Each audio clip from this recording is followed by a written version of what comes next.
नमस्कार, स्वदेश न्यूज की खास पेशकश 2 बजे दोपहर 5 बड़ी खबर में आपका बहुत स्वागत है। मैं हूं आपके साथ ऋषभ राय। बुलेटिन की शुरुआत करेंगे पहली खबर के साथ, जहां कश्मीर के दौरे पर प्रधानमंत्री मोदी हैं और पीएम मोदी ने जम्मू कश्मीर के राज्य का दर्जा दिलाने की बात कही है। दूसरी खबर का जिक्र करेंगे, जहां शराब नीति मामले में के कविता की मुश्किलें बढ़ती जा रही हैं और ईडी के बाद अब लगातार उनका जो पूरा मामला है सुर्खियों में बना हुआ है और ईडी के बाद अब सीबीआई ने भी के कविता की रिमांड मांगी है। तीसरी खबर दिल्ली की राजनीति से जुड़ी है, जहां मंत्री आतिशी मारलेना ने केंद्र सरकार पर राष्ट्रपति शासन लगाने की साजिश करने का आरोप लगाया है। चौथी खबर यूपी के कैराना से है, जहां सीएम योगी ने जनसभा के दौरान कहा कि दंगा करने वालों को उल्टा लटका दिया जाएगा। पांचवी और आखिरी खबर आपको बता रहे हैं छत्तीसगढ़ से, जहां दूसरे चरण की 7 सीटों को नामांकन की प्रक्रिया शुरू हो गई है और इसे लेकर लगातार जो प्रत्याशी है वो नामांकन की प्रक्रिया का हिस्सा बन रहे हैं। 5 बड़ी खबरें आपको बता रहे हैं। तो चलिए अब खबरों की बात विस्तार से, जहां पहली खबर का जिक्र करेंगे। प्रधानमंत्री नरेंद्र मोदी ने जम्मू कश्मीर का दौरा किया है। उधमपुर में सभा को संबोधित करते हुए 2 बड़े ऐलान किए गए हैं। पीएम मोदी ने इस दौरान कई बातें कही और कहा कि जम्मू कश्मीर में पूर्ण राज्य का दर्जा बहाल किया जाएगा और जल्द ही यहां विधानसभा चुनाव होंगे।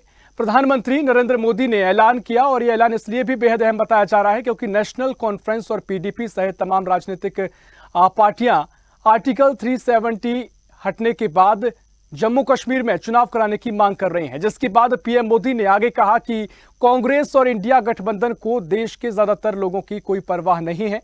इन्हें लोगों की भावनाओं से खिलवाड़ करने में मजा आता है और ये लोग सावन में एक सजा याफ्ता मुजरिम के घर जाकर मटन बना रहे हैं।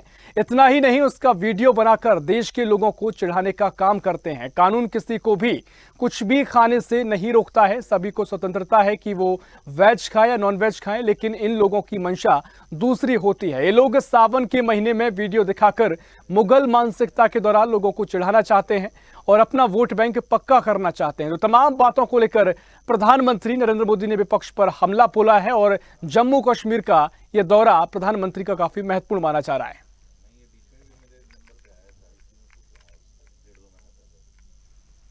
और इसी खबर पर और जानकारी लेंगे जम्मू कश्मीर से हमारे सहयोगी एजाज राशिद हमारे साथ और भी जानकारी के लिए फोन लाइन पर जुड़ गए हैं।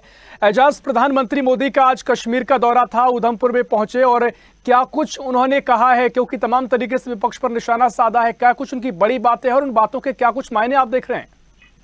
देखिए, मैं आपको बताना चाहूंगा जिस तरीके से आज प्रधानमंत्री प्राइम मिनिस्टर ऑफ इंडिया का जो दौरा आज जम्मू कश्मीर उधमपुर का था, तो उसी हवाले से उन्होंने बहुत चीजों का खुलासा भी किया और जो विपक्ष है उनके ऊपर दावा भी बोला, जिसमें उन्होंने बाज़ाब्ता तौर पे ये कहा कि स्टेटहुड भी जम्मू कश्मीर को वापस मिलेगा और बिल्कुल जो चुनाव है, असेंबली चुनाव है, वो भी बाज़ाब्ता तौर पे हो जाएंगे। बिल्कुल इसी तरीके से उन्होंने बहुत सारी चीजों का आज खुलासा भी किया। उन्होंने ये कहा कि जिस तरीके से उन्होंने आर्टिकल 370 यहाँ से हटाया, उस तरीके से उन्होंने ये कहा कि यहाँ की जो हालात है वो पटरी पे लाई गई ताकि लोगों को कोई दिक्कत का सामना ना करना पड़े और उन्होंने कहा कि एक झंडे के नीचे सारा इंडिया के साथ साथ जम्मू कश्मीर भी आ जाए। पर निशाना पीएम मोदी ने साधा है। आने वाले जो लोकसभा चुनाव की तारीखें नजदीक आ गई हैं, क्या कुछ आप देख रहे हैं, कितनी सियासत इससे गरमाएगी और जो विपक्षी नेता हैं वो क्या इस पर पलटवार भी कर सकते हैं?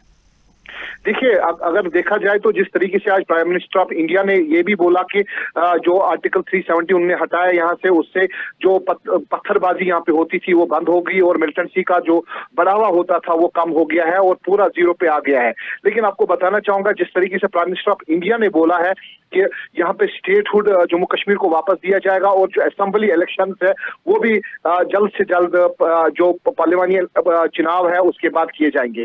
लेकिन आपको बताना चाहूंगा जिस तरीके से अगर देखा जाए जो विपक्ष है वो बहुत सारी चीजों पे दावा भी बोल सकती है, बहुत चीजों पे टिप्पणी भी कर सकती है। लेकिन आपको बताना चाहूंगा जिस तरीके से आज प्राइम मिनिस्टर ऑफ इंडिया ने इस चीज का आश्वासन दिया जम्मू कश्मीर के लोगों को कि कहा कि स्टेटहुड जो है वो वापस मिलेगा और जो इलेक्शन है, जो असेंबली है वो बहाल की जाएगी। निश्चित तौर पर देखिए, बिल्कुल एजाज साहब, विपक्ष की भी तमाम तरीके से आरोप इसको लगातार जम्मू कश्मीर का मुद्दा गरमाता रहा है।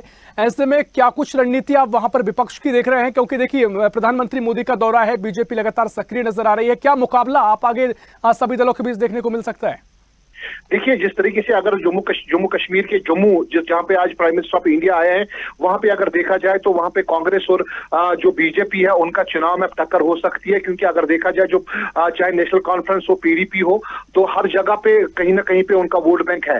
लेकिन बीजेपी को वहां पे भी बड़ा ज्यादा वोट बैंक है, क्योंकि वहां पे अगर देखा जाए जो वहां की वोट बैंक की बात करें, जो पिछला जो एमपी इलेक्शन जो है वो डॉक्टर जितेंद्र सिंह ने जीता था, तो उसने काम भी किया होगा, तो काम भी किया है। तो उस तरीके से आपको बताना चाहूंगा कि जिस तरीके से प्राइम मिनिस्टर ऑफ इंडिया आज यहाँ पे उनका दौरा है, तो बहुत जगहों पे उनका दौरा रहेगा ताकि जो आने वाला चुनाव है उसमें उनकी जीत हासिल हो जाए। जी बिल्कुल एजाज, बहुत शुक्रिया आपका तमाम जानकारी हम तक पहुंचाने के लिए। तो एक खबर आपको बता रहे हैं, जहां पीएम मोदी का आज उधमपुर का दौरा था और इस दौरान तमाम बातों को लेकर विपक्ष पर निशाना पीएम मोदी साधते नजर आए हैं। हम रुक करेंगे अगली खबर की ओर, जहां चर्चित शराब घोटाले में सीबीआई ने के कविता को गिरफ्तार करने के बाद उन्हें राउज एवेन्यू कोर्ट में पेश किया है। जांच एजेंसी ने पूछताछ के लिए के कविता की 5 दिन की रिमांड मांगी है और सीबीआई ने कहा कि के कविता जांच और पूछताछ में सहयोग नहीं कर रही हैं। के कविता की भूमिका आबकारी नीति मामले में मुख्य साजिशकर्ता में से एक है। सीबीआई ने दावा किया है कि साउथ ग्रुप के शराब कारोबारी ने केजरीवाल से मुलाकात कर दिल्ली में कारोबार करने के लिए समर्थन मांगा था। सीबीआई ने बताया कि सरकारी गवाह दिनेश अरोड़ा ने भी अपने बयान में इस बात की पुष्टि की है। आरोपी अभिषेक बोइनपल्ली ने उन्हें बताया था कि विजय नायर को करोड़ों रुपए का भुगतान किया गया। के कविता के सीए और बुच्ची बाबू की चैट से पता चलता है कि वे अपने प्रॉक्सी के जरिए इंडो स्पिरिट्स में थोक लाइसेंस में साझेदारी कर रही थी। तमाम बातों को लेकर यहां पर एक बार फिर के कविता की मुश्किलें बढ़ती नजर आ रही हैं। और इसी खबर पर और जानकारी लेंगे दिल्ली एनसीआर से हमारे सहयोगी तनु बालियान हमारे साथ और भी जानकारी के लिए फोन लाइन पर जुड़ गई हैं। तनु, के कविता की मुश्किलें लगातार बढ़ती जा रही हैं और अब सीबीआई की भी एंट्री हो गई है। क्या कुछ ये पूरा मामला किस मोड़ पर जा रहा है?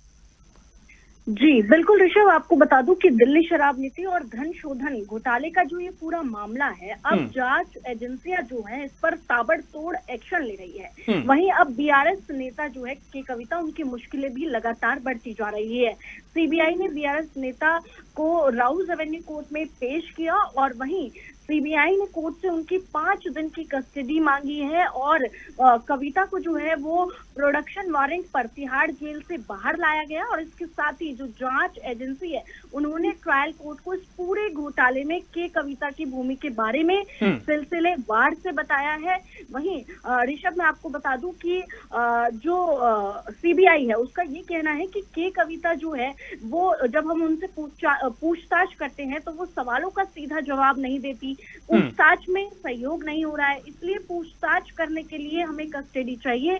जो गवाह और सबूत जो है वो सीबीआई के पास है, वो चाहते हैं सीबीआई की इन सबूतों के साथ आमना सामना भी करवाना है और इस मामले में और भी लोग शामिल हैं जिनका पता लगाना जो है वो बाकी है। वहीं के कविता के जो वकील है उन्होंने ये बात कही और उन्होंने हिरासत का विरोध भी किया और उन्होंने ये कहा कि सीआरपीसी में जो है वो न्यायिक हिरासत में किसी भी व्यक्ति से पूछताछ करने का जो है वो प्रावधान नहीं है। वहीं सीबीआई जो है वो जेल के नियमों को साइडलाइन कर सकती है और साथ ही उन्होंने ये भी कहा कि संवैधानिक अधिकारों का यहाँ पर हनन हो रहा है। तो तमाम बातें जो है ये कही गई है, लेकिन उसके बावजूद भी हम पिछले दिनों की अगर बात करें ऋषभ, तो लगातार जो है के कविता की मुश्किलें बढ़ रही हैं और अब सीबीआई के पास केस चला गया है तो जाहिर तौर पर और ज्यादा मुश्किलें बढ़ने की संभावना है।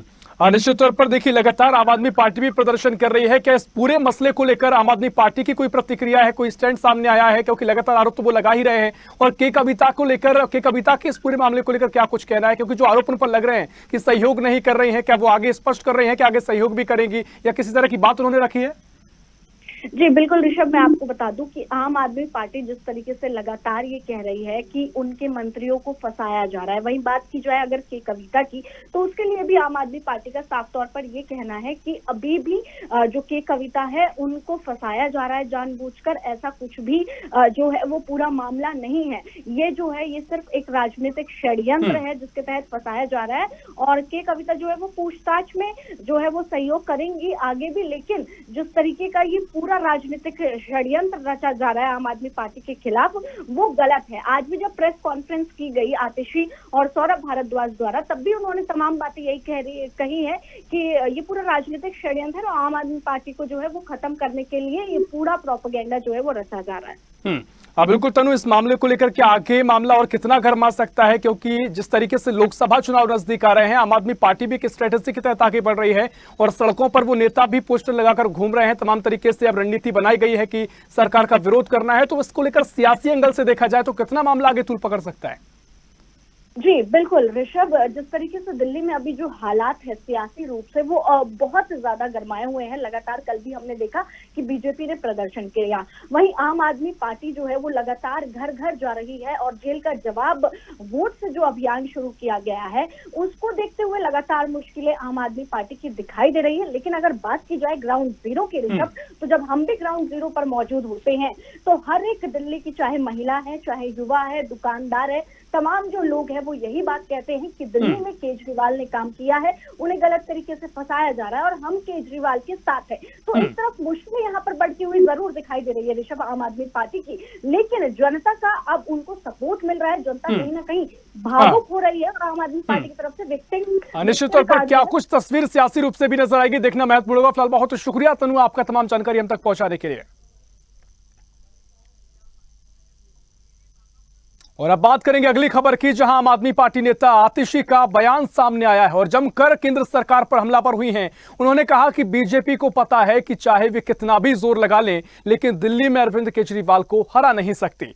दिल्ली के लोग अरविंद केजरीवाल से प्यार करते हैं, दिल्ली के लोग आम आदमी पार्टी को पसंद करते हैं और भारतीय जनता पार्टी की हर संभव कोशिश के बाद आम आदमी पार्टी को ही वोट दिए जाएंगे। ये बातें यहां पर आतिशी कहती नजर आ रही हैं। लगातार ये मामला सियासी रूप से भी तूल पकड़ रहा है और लगातार जमकर आम आदमी पार्टी केंद्र सरकार पर हमलावर नजर आई है। और इसी खबर पर और जानकारी लेंगे, दिल्ली से हमारे सहयोगी राहुल झा और भी जानकारी के लिए फोन लाइन पर जुड़ गए हैं। राहुल, यहां पर दिल्ली में मंत्री आतिशी अब केंद्र सरकार पर हमलावर होती नजर आई हैं, बीजेपी पर कई आरोप लगाए हैं, क्या कुछ उनका कहना है? और जिस तरीके से वो ये बातें कह रही हैं कि दिल्ली की जनता तो आम आदमी पार्टी के साथ है, केजरीवाल के साथ है, क्या कुछ सियासी मायने? देखिए, आतिशी ने जिस तरीके से आरोप लगाया है, आतिशी को साफ आरोप है कि दिल्ली की जनता जो है वो केजरीवाल को प्यार करती है। लेकिन आतिशी ने साफ कहा है कि दिल्ली में कहीं ना कहीं राजनीतिक पार्टी षड्यंत्र रच रही है, भारतीय जनता पार्टी षड्यंत्र कर रही है। षड्यंत्र इसलिए क्योंकि वो राष्ट्रपति शासक चाहती है, दिल्ली के अंदर राष्ट्रपति शासन चाहती है। इसके कुछ उन्होंने संकेत भी दिए प्रेस कॉन्फ्रेंस करके। पहला संकेत दिया है कि जो IAS ऑफिसर्स है उनकी दिल्ली में पोस्टिंग बंद कर दी गई है। 2 महीने से IAS अफसर की दिल्ली में पोस्टिंग बंद कर दी गई है, कोई अफसरों का तबादला नहीं हो रहा, ट्रांसफर नहीं हो रहा, ये रुका गया है। उसके बाद भी देखिए एक घटना घटी थी 29 मार्च को, दिल्ली के जो लेफ्टिनेंट गवर्नर थे उन्होंने मीटिंग बुलाई। मीटिंग में कहा गया कि सारी मंत्री को आना अनिवार्य है, लेकिन कोई भी मंत्री नहीं गया। सौरभ भारद्वाज ने ये तक कहा कि आपको जो है ये मीटिंग बुलाने का कोई अधिकारी नहीं है, आप किस उससे मीटिंग बुला रहे हैं? अगर LG को मीटिंग बुलाने का शौक है तो LG चुनाव लड़े। लेकिन यहाँ तक गर्मा गर्मी हो गई थी कि कोई भी मंत्री जो है LG के मीटिंग में नहीं पहुंचा। उसके बाद जो है LG ने केंद्र सरकार को पत्र भेजा, मिनिस्ट्री ऑफ होम अफेयर्स को पत्र भेजा। उन्होंने कहा कि दिल्ली के कोई भी मंत्री जो है सहयोग नहीं कर रहे हमारी मीटिंग्स में। ऐसी बहुत सारी घटना आई है कि दिल्ली के जो LG मीटिंग्स ले रहे हैं उस मीटिंग्स के अंदर दिल्ली के कोई भी मंत्री, चाहे आतिशी हो या सौरभ भारद्वाज हो, वो कोई भी उनका सहयोग नहीं कर रहा। इसको लेकर के जाहिर करते हुए उन्होंने केंद्र सरकार को बहुत बार पत्र भेजा है और काफी बार पत्र भेज करके उन्होंने कहा है कि राष्ट्रपति शासन की मांग की है LG ने। तो आज की जो PC थी, आज की PC में साफ जो है जिस बात का डर था, जो अंदाजा लगाया जा रहा था, उन्होंने आतिशी ने साफ कहा है कि राष्ट्रपति शासन का कहीं ना कहीं षड्यंत्र के तहत दिल्ली में आने वाले टाइम में, बहुत बड़ी बात है, आने वाले टाइम में दिल्ली में राष्ट्रपति शासन लागू हो जाएगा। उस बात के संकेत हमें पिछले 2 से 3 महीने से मिल रहा था। इतनी बड़ी बात जो है आतिशी ने अपनी प्रेस कॉन्फ्रेंस में कह दिया कि आप ये देखिए कि केजरीवाल के जो मुख्य सचिव थे उसको हटा दिया गया, पिछले 20 साल पुराना केस में उसको हटा दिया गया। और कैसे बहुत सारे ऐसे संकेत है जिसको लेकर के LG मीटिंग्स पे मीटिंग कर रहे हैं, लेकिन हमें बुलाया नहीं जा रहा। जब हमें बुलाया जा रहा है, किस बिहाफ पे हमें बुला रहे हैं LG को इतना ही मीटिंग करने का शौक है तो LG जो है चुनाव लड़के आए। तो इतनी सारी चीजें जो है राष्ट्रपति शासन के ऊपर कहीं ना कहीं संदेश देता है। तो ये आतिशी ने साफ आज दिल्ली की जनता के बीच में उन्होंने साफ जाहिर किया। बिल्कुल राहुल, देखिए आरोप है, प्रत्यारोप है, लेकिन कितने के आरोपों में, किसकी बातों में कितना दम है, ये देखना बहुत महत्वपूर्ण होगा। क्योंकि जिस तरीके से आम आदमी पार्टी पहले केजरीवाल की गिरफ्तारी को लेकर बातें करती आई थी, केजरीवाल भी गिरफ्तार भी हुए और वो बातें सच साबित हुई, लेकिन अगर इस तरह के आरोप राष्ट्रपति शासन के बारे में बातें की जा रही है तो देखना महत्वपूर्ण होगा क्या कुछ तस्वीर नजर आएगी। कल बहुत शुक्रिया राहुल, आपका तमाम जानकारी हम तक पहुंचाने के लिए। और अब बात करेंगे 2 बजे की बड़ी खबरों में चौथी बड़ी खबर की, जहां CM योगी ने कैराना लोकसभा क्षेत्र में आयोजित जनसभा में संबोधित करते हुए इस दौरान उन्होंने कहा कि पहले माफिया सिर चढ़कर बोलते थे, अब दंगा करने वाले दंगा करना भूल गए हैं और आज यूपी में दंगा करने वालों को उल्टा लटका दिया जाता है, फिर नीचे मिर्च का झोंका लगा दिया जाता है ताकि वो गुंडागर्दी करना भूल जाएं। प्रयागराज में एक बड़ा माफिया होता था जो आज कहां है सबको पता है। वो गरीबों की जमीन हड़पता था, हमने उससे जमीन छीनकर गरीबों के लिए आवास बनवा दिए। मुख्यमंत्री ने कैराना लोकसभा क्षेत्र में जनसभा को संबोधित करते हुए बीजेपी सरकार की उपलब्धियों को गिनाते हुए सपा, बसपा और कांग्रेस पर जमकर हमला बोला और कहा कि बीजेपी सरकार ने कई योजनाएं चलाई हैं। बीजेपी सरकार ने निजी नलकूप किसानों को फ्री में बिजली मुहैया कराई है और बेटी के जन्म से लेकर वैवाहिक जीवन तक योजना हमने बनाई है। पहले केवल 2-3 जिलों के लोग ही सरकारी भर्तियों में शामिल होते थे, अब प्रदेश भर के युवा भर्तियों में शामिल हो रहे हैं। तमाम बातें यहां पर योगी करते नजर आए हैं और विपक्षी दलों पर जमकर निशाना साधा है। और इसी खबर पर और जानकारी लेंगे। उत्तर प्रदेश से स्टेट हेड वंदना रावत हमारे साथ और भी जानकारी के लिए फोन लाइन पर जुड़ गई हैं। वंदना जी, उत्तर प्रदेश के मुख्यमंत्री एक बार फिर यहां पर लगातार चुनावी सक्रिय रूप में नजर आ रहे हैं और जिस तरीके से विपक्ष पर निशाना उन्होंने साधा है तमाम बातों को लेकर, चाहे माफिया राज को खत्म करने का उनका जो अभी तक का प्रयास रहा, जो रणनीति रही, उस पर उन्होंने जिक्र किया है और कांग्रेस हो, अन्य जो भी यहाँ के क्षेत्रीय दल हैं उनको लेकर भी तमाम बातें सीएम योगी ने कही हैं। क्या कुछ इन बातों के सियासी मायने, क्योंकि लोकसभा चुनाव की तारीखें नजदीक आ रही हैं?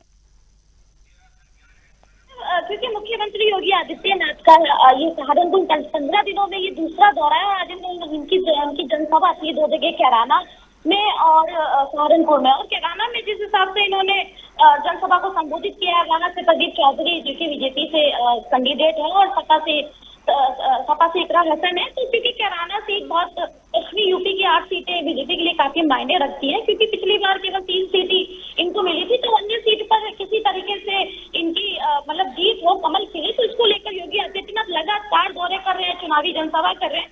और योगी जी ने यहाँ पे जो स्टेटमेंट दिया है कि उल्टा लटका कर मिर्ची का छोंक लगा दिया जाता था, दंगा करने वालों पर इन्होंने सीधे सीधे चेतावनी दी। अतीक अहमद का भी नाम लिया है प्रयागराज से, जो कि एक माफिया था, और इन्होंने काफी पलटवार भी किए बसपा पर, सपा पर, कांग्रेस पर, कि इनकी सरकार में बेटियां सुरक्षित नहीं होती थी। जो वहाँ के जो घर वाले थे, परिजन होते थे, वो डरते थे क्योंकि बेटियों के साथ लूटपाट और उनको बेइज्जत करना, इस टाइप की घटनाएं होती थी। तो इन्होंने उनका आरोप लगाया और उन्होंने ये भी कहा कि जो हमारी सरकार है पिछले 10 साल में नरेंद्र मोदी जी की सरकार में सिर्फ परिवार का विकास ही चाहती है। नरेंद्र मोदी सरकार देश का विकास चाहती है, लगातार विकास कार्य हो रहे हैं। मोदी यदि तीसरी बार भी प्रधानमंत्री बनते हैं तो भारत की ग्लोबल पावर के रूप में दुनिया भर में पहचान होगी और देश की अर्थव्यवस्था और भी अधिक सुदृढ़ होगी। और इसको लेकर उन्होंने अपने उपलब्धियां गिनाई सरकार की और कैसे कैसे बच्चियों की जन्म से लेकर और उनके विवाह तक की जो योजनाएं हैं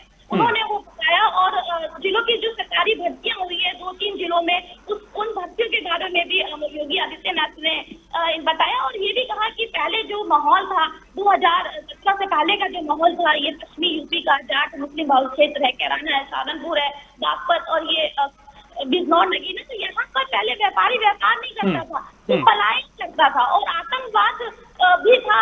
क्योंकि भारतीय जनता पार्टी की सरकार है और मोदी जी के नेतृत्व में जिस तरीके से देश विकास कर रहा है, तो आतंकवाद पर भी कहीं ना कहीं नियंत्रण लगा है। जी बिल्कुल वंदना जी, जिस तरीके से तमाम बातों को लेकर विपक्ष पर हमलावर हुए हैं सीएम योगी, यही वो बातें हैं जब विपक्ष भी इन बातों को लेकर गैर कानूनी तरीके से कार्रवाई की बात कर रहा था, चाहे माफियाओं को खत्म करने का जो अभी तक का कार्य योगी सरकार में हुआ है उसे लेकर विपक्ष ने भी तमाम इससे पहले कई आरोप लगाए थे, गलत तरीके से उन पर कार्रवाई की गई है। लेकिन अब जब इन्हीं बातों को योगी उठा रहे हैं और क्या कुछ आप देख रहे हैं, क्या कुछ मुकाबला आगे बयानबाजी के जरिए दोनों कहें कि दलों में देखने को मिलेगा, चाहे सपा हो या फिर बीजेपी का आमना सामने का मुकाबला हो या फिर जो गठबंधन विपक्ष के रूप में सामने आया है, क्या कुछ अब इन बयानों के जरिए आगे की स्थिति आपको नजर आती है? देखिए, चुनावी माहौल है क्योंकि सभी, चाहे वो विपक्ष हो चाहे पक्ष हो, सभी लगातार दौरे कर रहे हैं, चुनावी सभा कर रहे हैं, तो एक दूसरे पर वार पलटवार हो रहा है। जहां मुख्तार अंसारी को लेकर तमाम विपक्षियों ने आरोप लगाया, जहर खिला दिया, मार दिया, हत्या कर दी, वहीं अफजाल अंसारी ने भी फिर केशव प्रसाद मौर्य पर भी आरोप लगाए कि उनके ऊपर भी तमाम मुकदमे।